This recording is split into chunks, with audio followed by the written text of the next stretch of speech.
আবার রান্না করেও খাওয়ায়।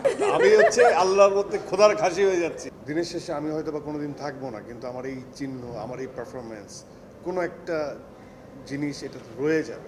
দাগের সেটা স্যাক্রিফাইস করা লাগে না, লাইফে অনেক স্যাক্রিফাইস করা লাগতেছে। যে আমারও ভাত খুব পছন্দ, ভাত বাঙালিদের আসলে জাতীয় খানা করে দেওয়া উচিত। হ্যাঁ, ভাতই আমাদের আসলে খুব পছন্দ, ভাত ছাড়া হয় জাতিই না। আছে, ভাতে মাছে বাঙালি কথা আছে না, হ্যাঁ। জাতিই আছে। তো এই ভাত ছাড়া আসলে চলা খুব কঠিন।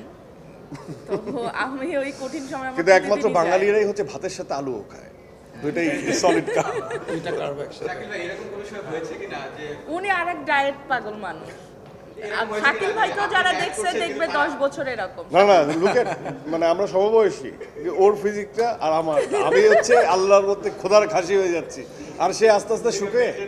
হ্যাঁ, পুরুষের তো সমাজে পুরুষতান্ত্রিক গল্পই চলে বেশি, তাই না? আমাদের এই সাবকন্টিনেন্টে এরকমই ইন্ডাস্ট্রিটা।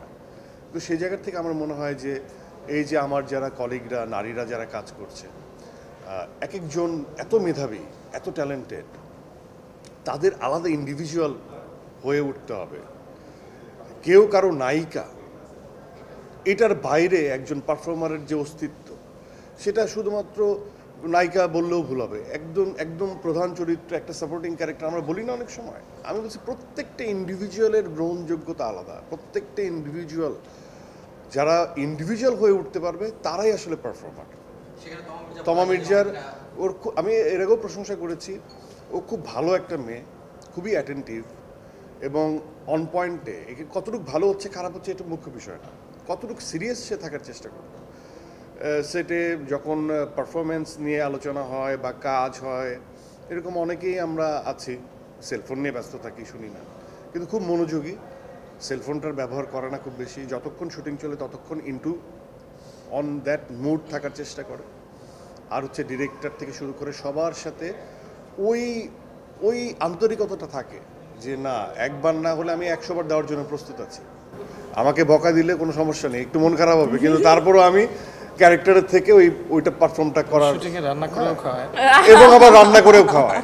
হ্যাঁ, একটা চিহ্ন, একটা লক্ষ্য, কিছু তো একটা থেকে যায় আমার দিনের শেষে। আমার কাছে মনে হয় যে আমার দিনের শেষে আমি হয়তো বা কোনোদিন থাকবো না, কিন্তু আমার এই চিহ্ন, আমার এই পারফরমেন্স, কোনো একটা জিনিস এটা রয়ে যাবে।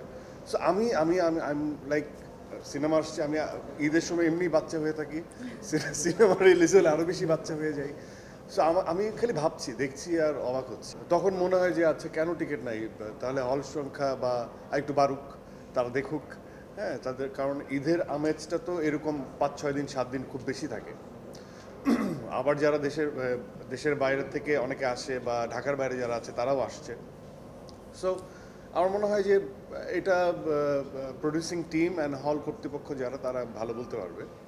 আমার মনে হয় যে কোনো মানুষই যেন কি বলে ফিরে না যায়, ফিরে না যায়, এটা আমার চাওয়া। এটা আমার ক্ষেত্রে না, সব ছবির ক্ষেত্রে।